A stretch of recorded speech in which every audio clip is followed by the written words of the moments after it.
Jesus disse: "Vocês serão meus amigos se fizerem o que eu lhes ordeno."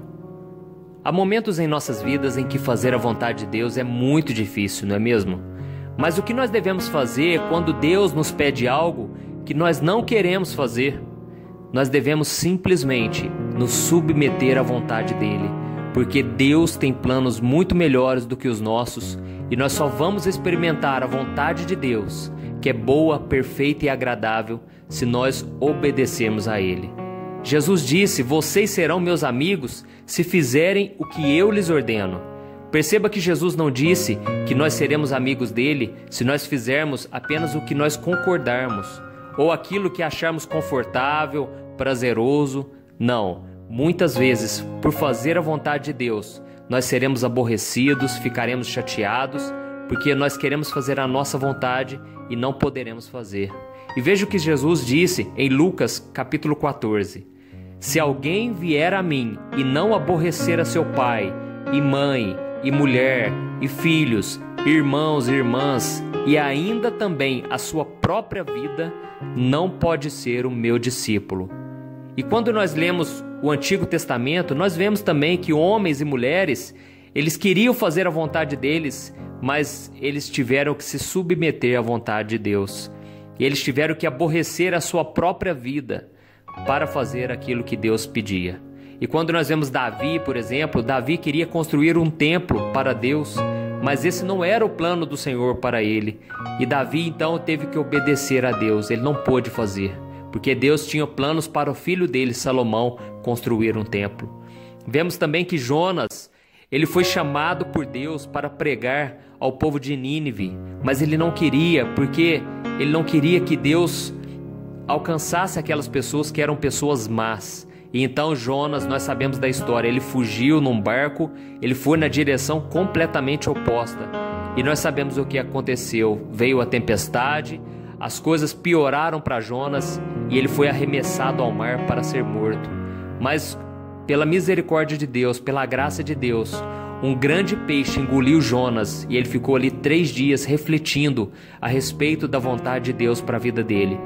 E foi somente quando ele se arrependeu e ele decidiu se submeter à vontade de Deus, é que aquele peixe vomitou Jonas na praia e ele voltou e fez a vontade de Deus ao pregar para os ninivitas. Vemos também na vida de Jó. Jó ficou muito triste, aborrecido, porque uma grande tragédia acometeu a sua casa. E ele perdeu seus bens, perdeu a saúde, perdeu os seus 10 filhos. Mas o que Jó fez? Ele se submeteu à vontade de Deus. E ele disse no capítulo 1, o versículo 21, "Eu saí nu do ventre da minha mãe e eu nu partirei. O Senhor o deu, o Senhor o levou. Louvado seja o nome do Senhor." E não existe exemplo maior na Bíblia do que a vida de Jesus, que foi alguém que se submeteu completamente à vontade do Pai. E ele disse em Lucas capítulo 22, "Pai, se queres, afasta de mim esse cálice, contudo não seja feita a minha vontade, mas a tua." E por que Jesus relutou contra a vontade do seu Pai?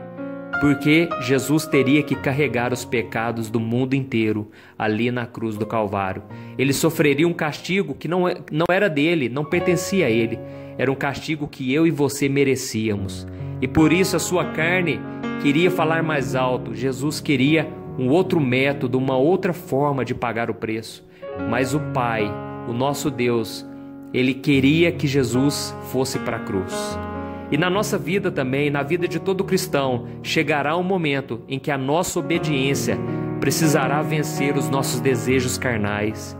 E quando o Espírito se tornará mais importante do que a nossa carne, quando a glória de Deus se tornará mais importante do que a nossa própria glória e os nossos desejos. Então, quando nós decidimos fazer a vontade de Deus, ainda que nós não gostemos dela, nós experimentamos a perfeita, a agradável e boa vontade de Deus. Talvez você está aí sofrendo, passando por lutas, e você já sabe do chamado que Deus tem para a sua vida. Sabe de uma coisa, enquanto você não se submeter a Deus, enquanto você parar de reter só para você, enquanto você parar de querer resolver tudo sozinho, você não vai ter paz no seu coração. Você precisa decidir fazer a vontade de Deus. Não importa qual seja ela, não importa se você vai ser aborrecido, se você ficará triste. Isso tudo será por um breve momento, porque quando nós decidimos obedecer ao Senhor, a paz dele preenche o nosso coração. Amém? Esse é mais um Palavras de Fé. Eu sou o pastor Antônio Júnior. Se inscreva aqui no meu canal do YouTube e compartilhe este vídeo com os teus amigos. Deus te abençoe.